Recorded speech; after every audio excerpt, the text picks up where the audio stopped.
ಕಾಂಗ್ರೆಸ್ ಸರ್ಕಾರದ ಗೃಹ ಇಲಾಖೆ ಫ್ರೀಸ್, ಕರ್ನಾಟಕ ದಲಿತರ ಪಾಲಿನ ಉತ್ತರ ಪ್ರದೇಶ. ನಮಸ್ಕಾರ ಗೆಳೆಯರೆ, ಫಸ್ಟ್ ಕನ್ನಡಕ್ಕೆ ಸ್ವಾಗತ. ಇದು ಎಡಿಟರ್ ಸ್ಪೆಷಲ್.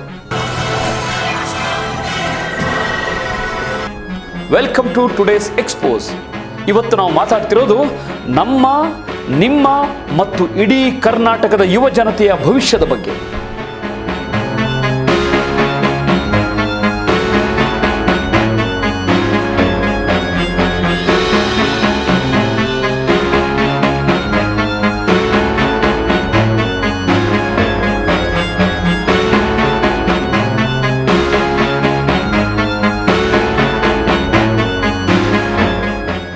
ಗೆಳೆಯರೆ, ಸ್ಕ್ರೀನ್ ಮೇಲೆ ಒಂದು ಪೇಪರ್ ಕಟ್ಟಿಂಗ್ ಇದೆ ನೋಡಿ. ಪ್ರಜಾವಾಣಿ ಪತ್ರಿಕೆಯ ಈ ವರದಿ ಸ್ಪಷ್ಟವಾಗಿ ಹೇಳ್ತಿದೆ, SC ST ದೌರ್ಜನ್ಯ ಹೆಚ್ಚಾಗಿದೆ ಅಂತ. ಜೊತೆಗೆ ಪೋಕ್ಸೋ ಕೇಸ್ಗಳು ಕೂಡ. ಏನ್ರಿ ಇದು? 5 ಗ್ಯಾರಂಟಿ ಕೊಡ್ತೀವಿ, ಸ್ವರ್ಗಾನೇ ಸೃಷ್ಟಿ ಮಾಡ್ತೀವಿ ಅಂತ ಹೇಳಿ ಅಧಿಕಾರಕ್ಕೆ ಬಂದ ಸರ್ಕಾರ ರಿಯಾಲಿಟಿಯಲ್ಲಿ ಏನ್ ಮಾಡ್ತಿದೆ ಗೊತ್ತಾ?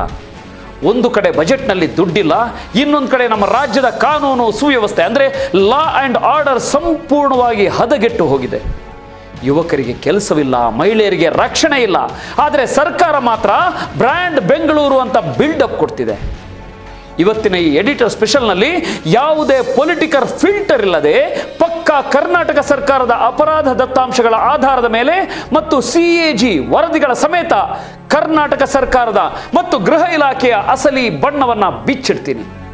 ಕೊನೆವರೆಗೂ ನೋಡಿ, ಯಾಕಂದ್ರೆ ಇದು ನಮ್ಮ, ನಿಮ್ಮ ಟ್ಯಾಕ್ಸ್ ದುಡ್ಡಿನ ಕತೆ. ಎಸ್, ಗೃಹ ಇಲಾಖೆಯ ಅತಿ ದೊಡ್ಡ ವೈಫಲ್ಯ ರಕ್ಷಣೆ ಎಲ್ಲಿದೆ ಬಾಸ್? ಮೊದಲನೇದಾಗಿ ಗೃಹ ಇಲಾಖೆಯ ಅಂದರೆ ಹೋಮ್ ಮಿನಿಸ್ಟ್ರಿ ಕಡೆಗೆ. ಇವರ ಲೆಕ್ಕದ ಪ್ರಕಾರ ಮನೆ ಮನೆಗೆ ಪೊಲೀಸ್ ಅನ್ನೋ ಪ್ರೋಗ್ರಾಂ ತಂದು ಎಲ್ಲವನ್ನ ಸರಿಪಡಿಸಿದ್ದೀವಿ ಅಂತಾರೆ. ಆದರೆ ವಾಸ್ತವ ಕೇವಲ 1 ವರ್ಷದಲ್ಲಿ ರಾಜ್ಯದಲ್ಲಿ ಬರೋಬ್ಬರಿ 2,02,576 ಅಪರಾಧ ಪ್ರಕರಣಗಳು ದಾಖಲಾಗಿವೆ. ನಿಮಗೆ ಹುಬ್ಬಳ್ಳಿಯ ನೇಹಾ ಹಿರೇಮಠ್ ಕೇಸು ನೆನಪಿದೆಯಾ? ನೇಹಾ ಹಿರೇಮಠ್ ಹತ್ಯೆ ಪ್ರಕರಣವನ್ನ ಇಡೀ ರಾಜ್ಯವೇ ನೋಡಿದೆ.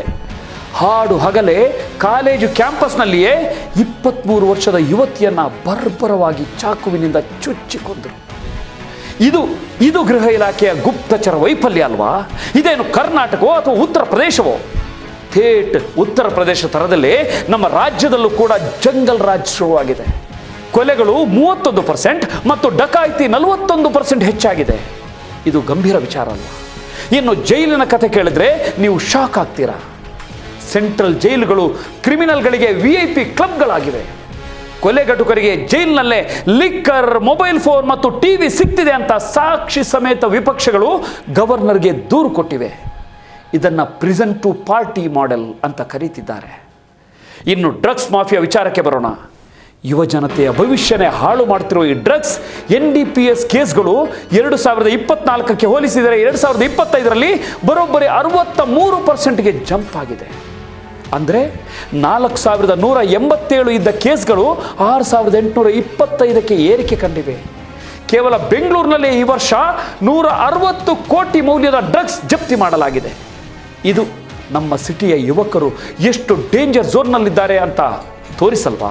ಇದನ್ನ ತಡೆಯುವ ಬದಲು ಸರ್ಕಾರ ಏನು ಮಾಡ್ತಿದೆ?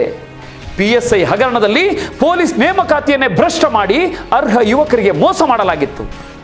ಸೈಬರ್ ಕ್ರೈಮ್ ರಾಜಧಾನಿ ಮತ್ತು ದಲಿತರ ಮೇಲಿನ ದೌರ್ಜನ್ಯ. ಬೆಂಗಳೂರು IT ಕ್ಯಾಪಿಟಲ್ ಅಂತೀವಿ, ಆದರೆ ಇವತ್ತು ಇದು ಸೈಬರ್ ಕ್ರೈಮ್ ಕ್ಯಾಪಿಟಲ್ ಆಗಿದೆ.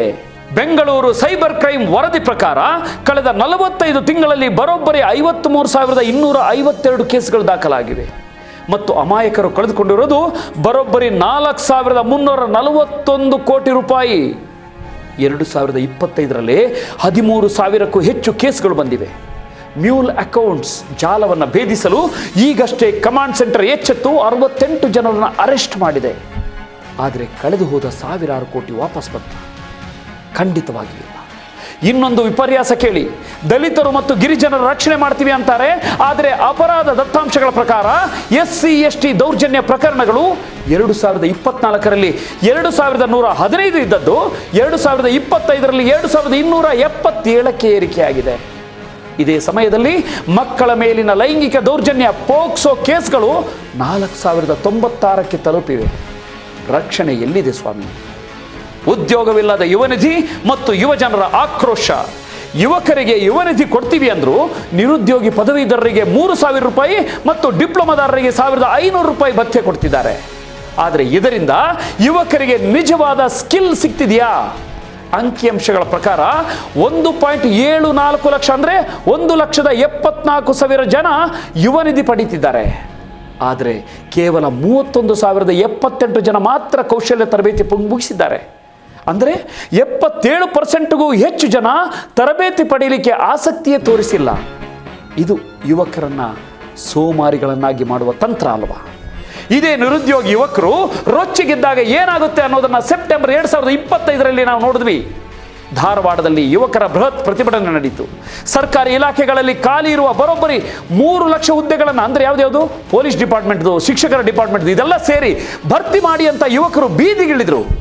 ಈ ಪ್ರತಿಭಟನೆ ಹತ್ತಿಕ್ಕಲಿಕ್ಕೆ ಪೊಲೀಸರು 40ಕ್ಕೂ ಹೆಚ್ಚು ಯುವಕರನ್ನು ವಶಕ್ಕೆ ಪಡೆದರು. ಕೋಚಿಂಗ್ ಸೆಂಟರ್ಗಳನ್ನು ಮುಚ್ಚಿಸಿದರು.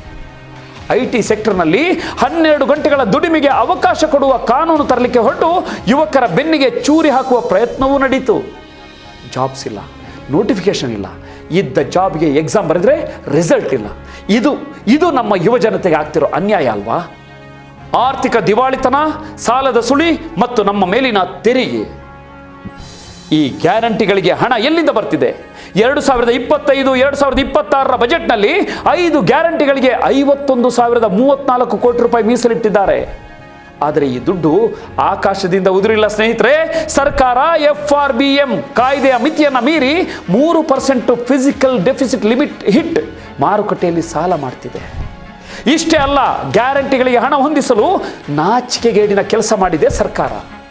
ಪರಿಶಿಷ್ಟ ಜಾತಿ ಪಂಗಡಗಳ ಕಲ್ಯಾಣಕ್ಕಾಗಿ ಮೀಸಲಿಟ್ಟಿದ್ದ SC ST TSP ನಿಧಿಯಿಂದ ಬರೋಬ್ಬರಿ 33,000 ಕೋಟಿಯನ್ನು ಕಿತ್ತುಕೊಂಡು ಸಾಮಾನ್ಯ ಗ್ಯಾರಂಟಿಗಳಿಗೆ ಬಳಸಿಕೊಂಡಿದ್ದಾರೆ. ದಲಿತರ ಹಾಸ್ಟೆಲ್ ಸ್ಕಾಲರ್ಶಿಪ್ಗೆ ಹೋಗಬೇಕಾದ ದುಡ್ಡು ಇದು. 2025-2026 ಅಂತ್ಯಕ್ಕೆ ರಾಜ್ಯದ ಒಟ್ಟು ಸಾಲ ಬರೋಬ್ಬರಿ 7,64,000 ಕೋಟಿ ತಲುಪಿದೆ. CAG ಎಚ್ಚರಿಸಿರುವಂತೆ 2025-26ರಲ್ಲಿ ಸರ್ಕಾರ ಕಟ್ಟಬೇಕಾಗಿರುವ ಬಡ್ಡಿ ಅಂದರೆ ಇಂಟ್ರೆಸ್ಟ್ ಪೇಮೆಂಟ್ 45,600 ಕೋಟಿ ಸಾಲದ ಅಸಲಿಗಿಂತ ಹೆಚ್ಚಾಗಲಿದೆ. ಅಂದರೆ ಹಳೆ ಬಡ್ಡಿ ಕಟ್ಟೋಕೆ ಹೊಸ ಸಾಲ ಮಾಡ್ತಿದ್ದಾರೆ. ದುಡ್ಡು ಹೊಂದಿಸಲು ನಮ್ಮ ಮೇಲೆ ಎಷ್ಟು ತೆರಿಗೆ? ಪೆಟ್ರೋಲ್ ಡೀಸೆಲ್ ಮೇಲೆ ಲೀಟರ್ಗೆ 3 ರೂಪಾಯಿ ಸುಂಕ ಏರಿಕೆ. ಮನೆ ರಿಜಿಸ್ಟ್ರೇಷನ್ ಮಾಡೋಣ ಅಂದರೆ ಮುದ್ರಾಂಕ ಶುಲ್ಕ ಅಂದರೆ ಸ್ಟ್ಯಾಂಪ್ ಡ್ಯೂಟಿ 200 ರೂಪಾಯಿಂದ 500 ರೂಪಾಯಿಗೆ ಏರಿಕೆ. ನಂದಿನಿ, ಮಕ್ಕಳು ಕುಡಿಯೋ ನಂದಿನಿ ಹಾಲಿನ ರೇಟು ಇವತ್ತು 5 ರೂಪಾಯಿಗೆ ಜಂಪ್ ಆಗಿದೆ. ರೈತರಿಗೆ ಬಿತ್ತನೆ ಬೀಜದ ದರ 50-60% ಹೆಚ್ಚಳ. ಮದ್ಯ ಅಂದರೆ ಲಿಕ್ಕರ್ ಬೆಲೆ ಇಡೀ ದಕ್ಷಿಣ ಭಾರತದಲ್ಲೇ ನಮ್ಮಲ್ಲೇ ಹೈಯೆಸ್ಟ್. ಇದರಿಂದ ಏನಾಯ್ತು? ಹಳ್ಳಿಗಳಲ್ಲಿ ಕಿರಾಣಿ ಅಂಗಡಿಗಳಲ್ಲಿ ಅಕ್ರಮ ಮದ್ಯ ಮಾರಾಟ ಅಂದರೆ 9,242 ಅಬಕಾರಿ ಕೇಸ್ಗಳು ಹೆಚ್ಚಾಯಿತು. ಇನ್ನು ಅನ್ನಭಾಗ್ಯದ ಕಥೆ ಕೇಳಿ. ಅಕ್ಕಿ ಕೊಡೋಕೆ ಆಗದೆ ಅಕ್ಕಿ ಬದಲಿಗೆ 170 ರೂಪಾಯಿ ಹಣ ಕೊಟ್ಟರು. ಈಗ ಅದನ್ನು ನಿಲ್ಲಿಸಿ ಮತ್ತೆ ಅಕ್ಕಿ ಕೊಡ್ತೀವಿ ಅಂತಿದ್ದಾರೆ. ಆದರೆ ಈ PDS ವ್ಯವಸ್ಥೆಯಲ್ಲಿ 2025-2026ರಲ್ಲಿ ಕಳುವಾಗಿದ್ದ 29.60 ಲಕ್ಷ ಅಂದರೆ 29,60,000 kg ಅಕ್ಕಿಯನ್ನು ಸೀಸ್ ಮಾಡಲಾಗಿದೆ ಅಂತ ಸರ್ಕಾರವೇ ಒಪ್ಪಿಕೊಂಡಿದೆ. ಇವರದ್ದೇ ರೇಷನ್, ಇವರದ್ದೇ ಕಾಳಸಂತೆ. ಬ್ರ್ಯಾಂಡ್ ಬೆಂಗಳೂರು ಅಂತ ಡಂಗೂರ ಬಾರಿಸ್ತಾರೆ. ಆದರೆ ಇವತ್ತು ಬೆಂಗಳೂರು ಟ್ರಾಫಿಕ್ನಲ್ಲಿ ಜಗತ್ನಲ್ಲೇ 2ನೇ ಅತಿ ನಿಧಾನಗತಿಯ ಸಿಟಿ. ರಸ್ತೆಗಳಲ್ಲಿ 5-6 ಸಾವಿರ ಗುಂಡಿಗಳಿವೆ. BBMPಯಲ್ಲಿ 50% ಇಂಜಿನಿಯರ್ಗಳ ಕೊರತೆ ಇದೆ. ದುಡ್ಡಿಲ್ಲದೆ ಯಾವ ಕೆಲಸವೂ ಆಗ್ತಿಲ್ಲ. ಆದರೂ 2,215 ಕೋಟಿ ರೂಪಾಯಿ ಖರ್ಚು ಮಾಡಿ ಹೆಬ್ಬಾಳದಿಂದ ಮೇಕ್ರಿ ವೃತ್ತದವರೆಗೆ ಟನಲ್ ರೋಡ್ ಮಾಡೋಕೆ ಹೊರಟಿದ್ದಾರೆ. ಇದರ ಹಿಂದೆ ಬೃಹತ್ ಕಮಿಷನ್ ದಂಧೆ ಇದೆ ಅಂತ ತಜ್ಞರು ವಿರೋಧಿಸುತ್ತಿದ್ದಾರೆ. ಇತ್ತ ಹಳ್ಳಿಗಳಲ್ಲಿ ಗ್ರಾಮ ಪಂಚಾಯಿತಿಗಳಿಗೆ ಹಣ ಬಿಡುಗಡೆ ಆಗಿಲ್ಲ. 15ನೇ ಹಣಕಾಸು ಆಯೋಗದಡಿ 2,100 ಕೋಟಿ ಹಣ ಪಂಚಾಯಿತಿಗಳಿಗೆ ತಲುಪೇ ಇಲ್ಲ. ಹಳ್ಳಿಗಳಲ್ಲಿ ರಸ್ತೆ ಕಾಮಗಾರಿಗಳು ಸಂಪೂರ್ಣ ಸ್ಟಾಪ್ ಆಗಿದೆ.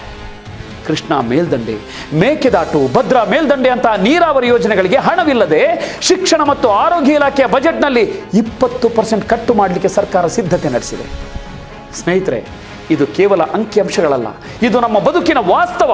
ಒಂದು ಸರ್ಕಾರ ಬರೀ ಫ್ರೀ ಕೊಡ್ತೀವಿ ಅಂತ ಹೇಳಿ ನಮ್ಮದೇ ಜೇಬಿನಿಂದ ಪೆಟ್ರೋಲ್, ರಿಜಿಸ್ಟ್ರೇಷನ್, ಹಾಲು ಅಂತ ಡಬಲ್ ಟ್ಯಾಕ್ಸ್ ಕಿತ್ಕೊಳ್ಳುತ್ತೆ. ನಮ್ಮ ಭದ್ರತೆ ಮತ್ತು ಕಾನೂನು ಸುವ್ಯವಸ್ಥೆಯನ್ನ ಗಾಳಿಗೆ ತೂರಿ ಪ್ರಶ್ನೆ ಮಾಡಿದವನ್ನ ಜೈಲಿಗೆ ಹಾಕ್ತಿದೆ. ಇದನ್ನು ಕೇಳೋರು ಯಾರು? ನಾವು ಮತ್ತು ನೀವು. ಯುವ ಜನತೆ ಎಚ್ಚೆತ್ತುಕೊಳ್ಬೇಕು. ಫ್ರೀ ಬೀಸ್ಗಳ ಮಂಪರಿನಿಂದ ಹೊರಬನ್ನಿ. ನಮಗೆ ಬೇಕಾಗಿರೋದು ನಮ್ಮ ಟ್ಯಾಕ್ಸ್ಗೆ ತಕ್ಕ ಮೂಲ ಸೌಕರ್ಯ, ಸೇಫ್ಟಿ ಮತ್ತು ಉದ್ಯೋಗ. ಈ ವಿಡಿಯೋವನ್ನು ಪ್ರತಿಯೊಬ್ಬ ಕನ್ನಡಿಗನಿಗೂ ಶೇರ್ ಮಾಡಿ.